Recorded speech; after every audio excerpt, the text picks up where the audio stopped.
voy a introduciros un poco la fuente que es la que me basó la tesis doctoral. Su nombre es el Panegírico en Epítome Apologético de España, el nombre larguísimo como el propio códice.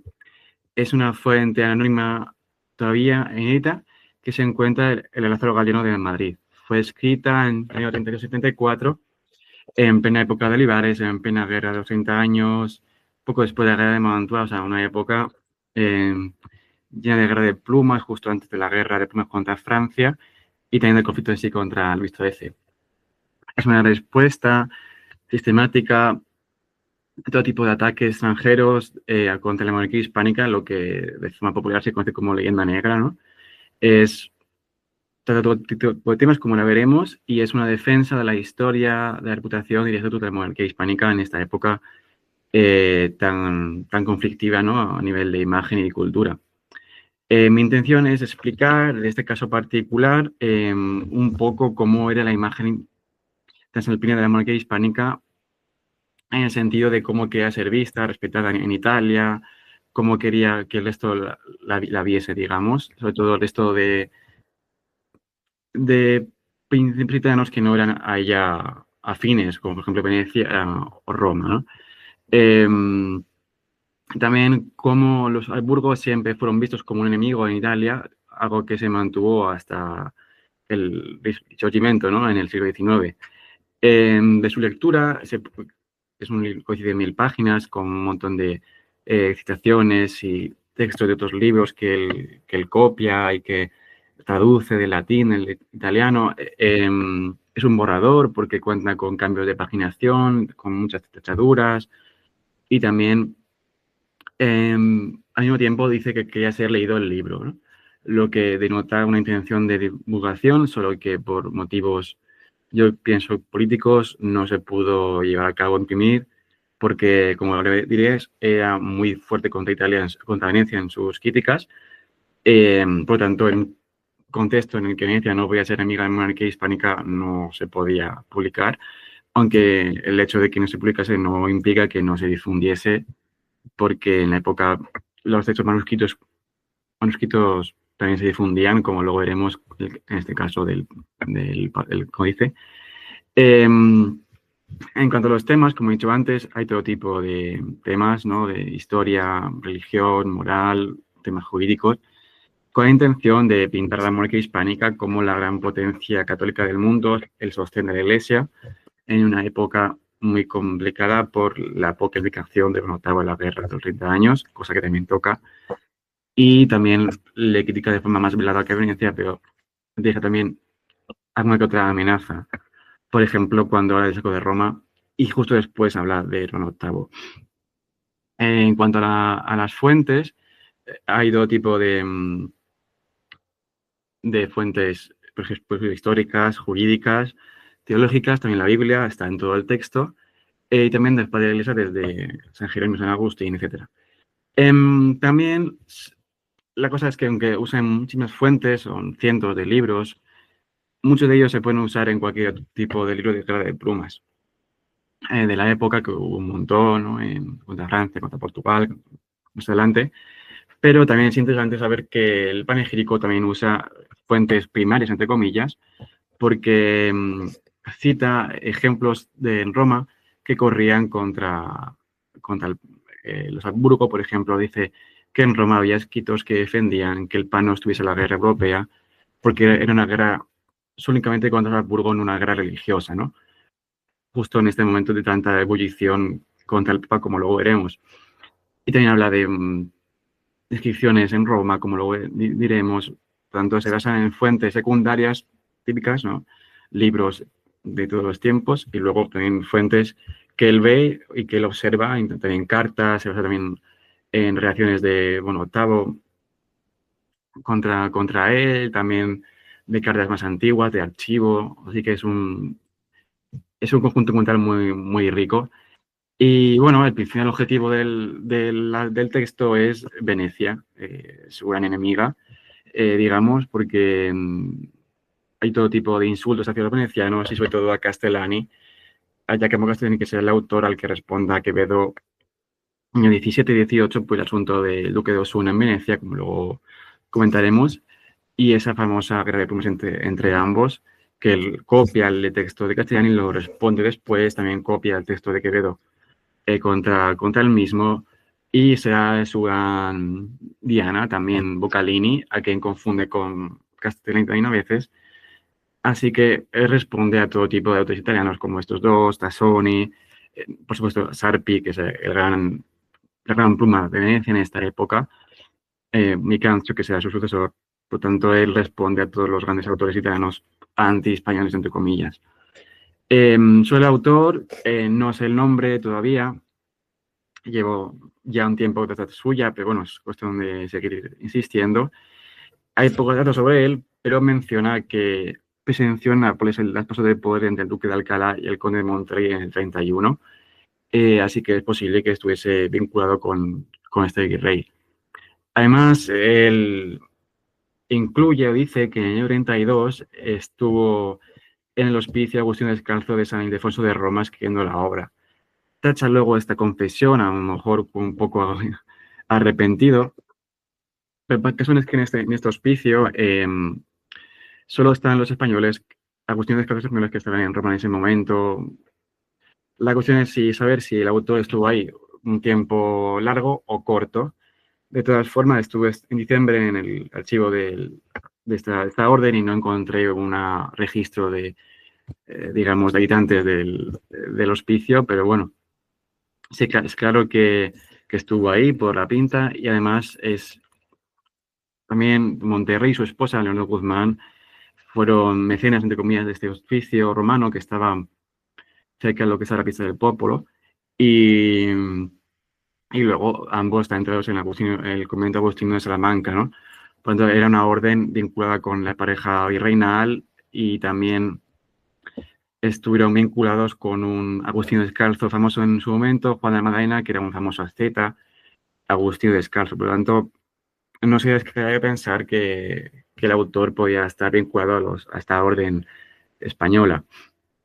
También menciona que Nápoles estuvo en relación con un cierto Samuel Allen, un inglés católico exiliado en Nápoles, que luego murió años después en una muerte bien violenta.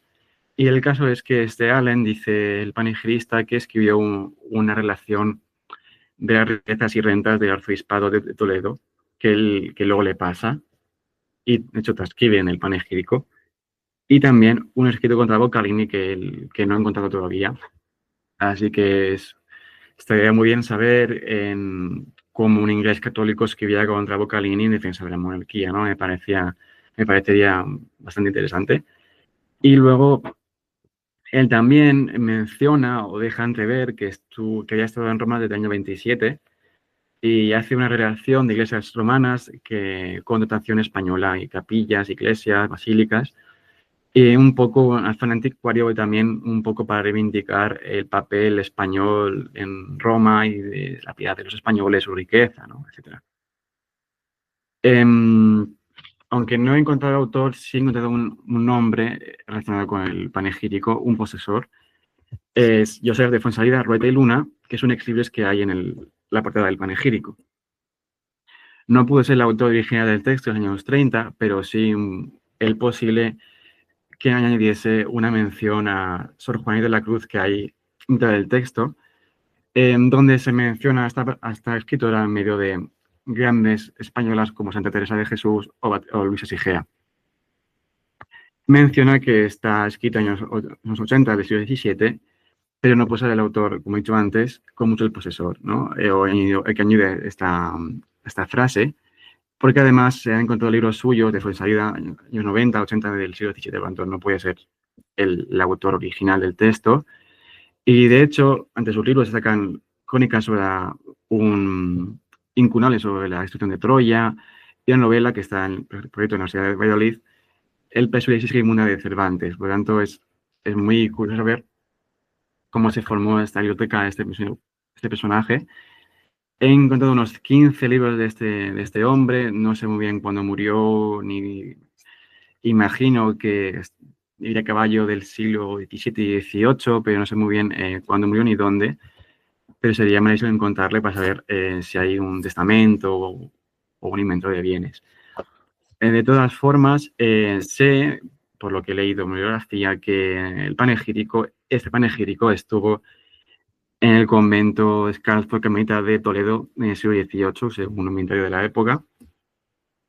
Y luego no sé cómo llegaría a la Flor Galdiano, pero el caso es que el texto no viajó a Valencia durante la Guerra Civil en el 37, sino que o bien o se quedó en Madrid o lo compró después de la Guerra Civil.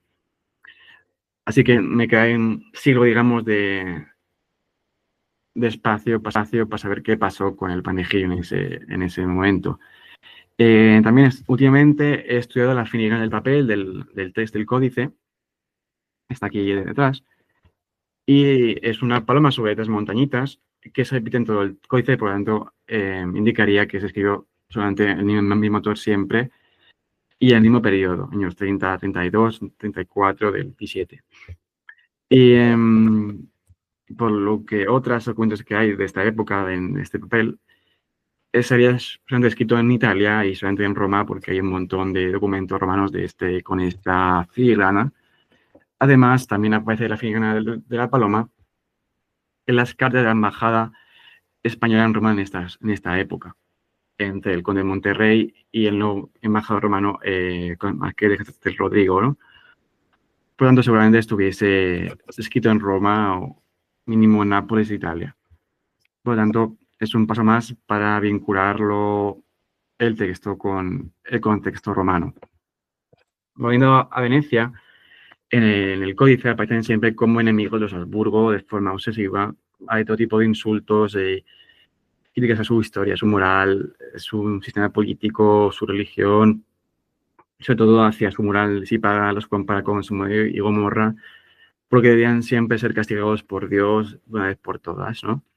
Y de hecho entronca con un proyecto de inversión que hubo en el año 30 contra Venecia del conde de Oñate que le propone al Consejo de Estado, pero no salió nunca a la luz, ni salió nunca se hizo, solamente por una cuestión clara, porque era muy complejo a nivel militar y más después del caso en Casale, todo el rollo que había en Mantua además, por lo tanto nunca salió a la luz, pero está claro que Venecia era consciente de eso porque su embajador en Madrid, tal vez en Mochenigo, que luego también comentaremos, en sus despachos al Senado mencionan muchísimas veces que Olivares quiere atacar a Venecia, que hay rumores en Madrid de que lo quieren atacar a la República en un momento de peste, de gran dificultad para Venecia.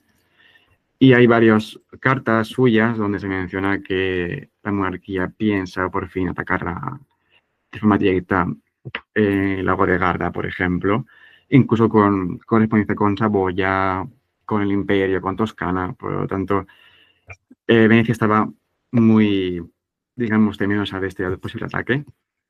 Y también pienso que no se imprimió nunca el panegírico por este cambio que hubo en la diplomacia hispano-veneciana cuando entra en guerra Francia contra la monarquía en el año 35.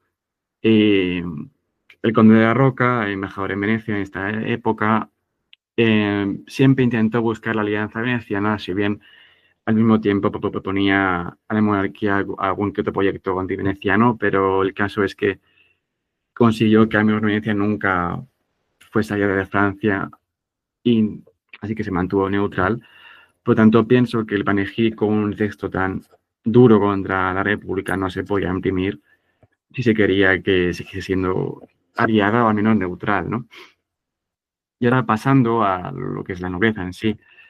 El panegírico intenta hacer una defensa de la nobleza, reivindicarla como hacer con la propia monarquía, ¿no?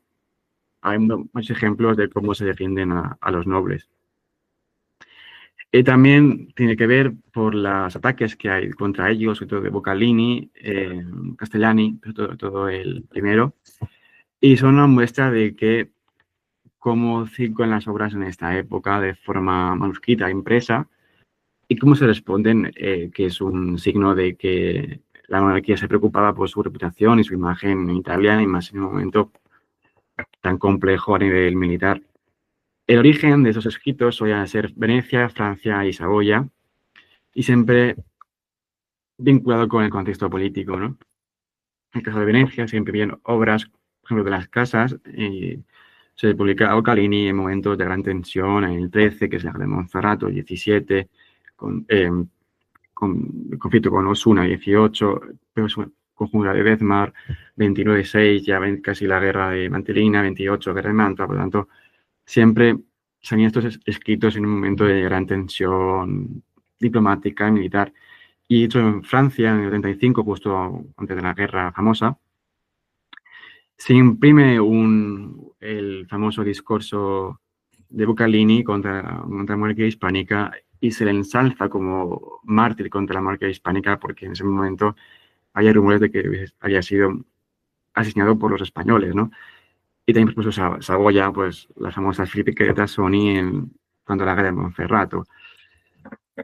Y ya cabe preguntarse cómo esos escritos circulan por Europa y así que es una buena brecha de investigación, ¿no? Cómo saber cómo transmitían los escritos y se hacían copias, se traducían, porque he visto copias de Bucalini en español, en italiano, por lo tanto, aunque no se imprimiesen casi nunca, creo que el discurso, la Pietra de Paragone de Bucalini no se publicó hasta mucho después, como se había en España copias manuscritas del mismo, tanto en castellano como en italiano. Y también cabe preguntarse quién respondía, quién los escribía, imagino que eran encargos, porque en el caso de Boccalini hay una respuesta a la Piedra de Paragón en el año 1590, o sea, mucho antes de lo que es el panegírico. Y son muestras de cómo se transmitían escritos sobre la nobleza hispánica en esta época. Ya pasando a casos concretos, el panegírico reivindica a figuras emblemáticas de la época, como el Gran Capitán, ¿no? Y porque es atacado por Boccalini como un falso militar, que no era tan bueno y tal. Y, por supuesto, el panegírico, otras fuentes, también filo-españolas provenientes de Italia, le reivindican como un gran militar, como que incluso los franceses le reconocían como tal, ¿no? Y en general, el panegírico muestra a los nobles españoles como los más ricos, más píos, más virtuosos del mundo. Y también hago mención ahora a los Borja, porque él menciona que en su relación de iglesias romanas vinculadas con España, menciona varios casos de los que el Papa VIII había borrado inscripciones a favor de Alejandro VI, Borja, también contra Calixto III, por lo tanto, se hace una reivindicación de los Borja en un momento muy concreto, y es que en el año 32, en marzo, 8 de marzo del 32, Gaspar de Borja, cardenal y embajador español en Roma, hizo una famosa protesta ante el Papa por no ayudar a los católicos en la guerra europea, ¿no? Y de hecho el panegírico, aparte de decir que lo hizo por bien de la Iglesia y por bien de la monarquía, porque se lo había dicho el rey que lo hiciera, hace una relación literalmente del hecho de la protesta, que luego es la que se manda después a Libares, ¿no? En latín. Por lo tanto, es curioso que el panegírico tenga una cita literal de algo que pasaba en ese momento, ¿no? Lo que me hace pensar que a lo mejor también puede estar vinculado con ese personaje, como el padre Borja, que después de la protesta tuvo una relación muy compleja con el Papa y tuvo que salir después hacia Nápoles y después hacia la península ibérica. Por lo tanto, eso da fuente de investigación o foco de investigación, hasta qué punto el autor podía estar vinculado con la embajada romana, la embajada española en Roma.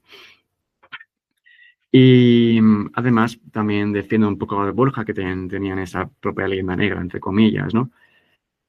Y también defiende al duque de Alba, primero su estación en Flandes, también atacada por Boccalini, Castellani, autores de toda Europa, entre comillas, y luego pues defiende su actitud en Roma cuando el conflicto con Pablo IV y Enrique II de Francia, y aquí pues muestra que Alba en Roma fue benévolo con el Papa, a pesar de que hubiese querido el reino de Nápoles y ha sido traicionado el rey español por él. Por lo tanto, siempre defiende la actitud de personajes, digamos, conflictivos o de mala fama en el mundo italiano. Y pasando más adelante, hay un personaje también muy importante en esta época, que es el duque de Osuna. Famoso por su campaña antiveneciana adriática por su ayuda a Saboya en la guerra de Monferrato y porque habían querido ceder el Adriático al resto de potencias europeas. Así que Duque de Osuna, de Girón, fue un personaje muy discutido en Italia por este motivo y, por supuesto, envuelto en la leyenda por su presión y la conjura de Bezmar, ¿no? Contra el duque en el año 18 y luego pues su prisión luego en España y su muerte en la cárcel, ¿no? Y el caso es que el duque de Osuna se valió de escritores a su servicio, como Lorenzo Mutino, para glorificar sus acciones contra Venecia y justificarse y al mismo tiempo atacar a Venecia. De hecho, él mismo en una carta a Pablo V, perdona, pues dudó de que los venecianos fuesen incluso cristianos, por sus ataques sobre los turcos, por ser enemigos de los católicos, etc. Por lo tanto, Osuna y también Conqueredo, por ejemplo, lo que hizo fue rodearse de escritores que, digamos, legitimaron sus acciones contra Venecia, incluso aunque no tuviese el permiso real, ¿no? Porque iba sin Venecia, sin la bandera real. Y bueno, por supuesto, el panegirista y otras fuentes lo que hacen es justificar al duque de Osuna y decir que Ático era el mar del duque de Osuna, diciendo que Venecia estaba aterrada y que todavía seguían con miedo por este hecho. Y aparece mucho en el panegírico Osuna. Y en cambio, Castellani lo que hizo fue decir que no fue para tanto, que le insulta como un loco, como un pirata. Pero el caso es que el duque, lo que pasó con el duque de Osuna viró mucho las relaciones entre España y Venecia, porque fue algo bastante fuerte en este momento, y más con la supuesta conjura de mar del año siguiente. Por lo tanto, las relaciones fueron bastante complejas en este momento, y ya durante muchos años, hasta la guerra de Candía, seguramente. Otro tema en cuanto a nobleza que trata el panegírico es la nobleza fin a los españoles, ya que existe mucho la idea de que la monarquía protegía a Italia y a sus potentados italianos contra la herejía, contra los franceses, contra Venecia, incluso contra el Papa también, ¿no? Y está el caso, por ejemplo, de los Grimaldi de Mónaco, que tenían una guarnición española en la ciudad para protegerla de Saboya, de Génova y de Francia, ¿no? Y un poco que legitima esta dependencia de Mónaco, de Lucca, de Piombino, hacia la monarquía hispánica, y duda que eso sea una tiranía, porque lo que tiene es protegerla frente a los turcos, la herejía, etc. Llega a decir, ¿quién entró a Italia al patrocinio del católico el ser que tiene y lo que posee? ¿Por qué? Porque Bucarini y Castellani dijeron que esto era una tiranía, una subordinación también de Génova, ¿no? En el caso también de Luca. Por lo tanto, hay un montón de ejemplos de cómo la monarquía defendía a Italia y la ponía bajo su égida, digamos. Y también el caso de los Medici, con una vinculación secular con los españoles, y también insisten las veces en que los Medici fueron repuestos en el poder por Carlos V y por su abuelo. Así que, por lo tanto, hay muchos casos en este sentido. Cita a Guicciardini, cita a Giobio, ejemplos muchísimos en los que se demuestra que la monarquía hispánica no quería ser la reina de Italia, sino la que la protegía, la que le daba quietud y prosperidad.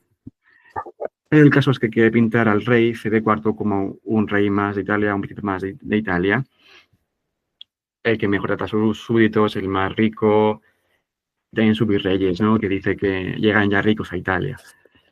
Y por supuesto, la monarquía es la que por fin lleva a Italia a la paz después de siglos, incluso milenios de guerra, desde Mario y Sila hasta la guerra de Carlos VIII y luego más adelante. Por lo tanto, hay un montón de ejemplos en este sentido. Ya casi para acabar, voy a hablar de cómo era vista la monarquía, o mejor dicho, la nobleza española desde los ojos de los embajadores venecianos en Madrid, cosa que he podido estudiar hace meses en Venecia. Está el caso de Mocenigo Alvise, que en el 31 mandó una serie de despachos al Senado, como he dicho antes, en los que habla de problemas en el gobierno español entre Olivares y Spínola, que estaba en asedio de Casale. Y hay un montón de ejemplos donde dice que se rumorea que está el conde duque muy enfadado con a Spínola, que le quiere, digamos, despedir de su cargo. Y también, pues, esas ambiente que había en Madrid anti-veneciano. Era de que, sobre todo, Olivares tenía una gran inquina contra Venecia, que estaba enfadado con ella, que quería castigarla por fin por todos sus errores y maquinaciones contra la monarquía.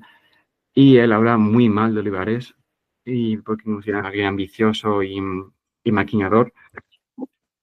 Incluso llega a decir que le acusa de difundir un bulo, como ahora se diría, sobre que los venecianos eran causantes de la peste en Italia, lo que le enfureció a Mocenigo porque decía, estamos nosotros fatal, ¿cómo se culpa nuestra la peste, ¿no?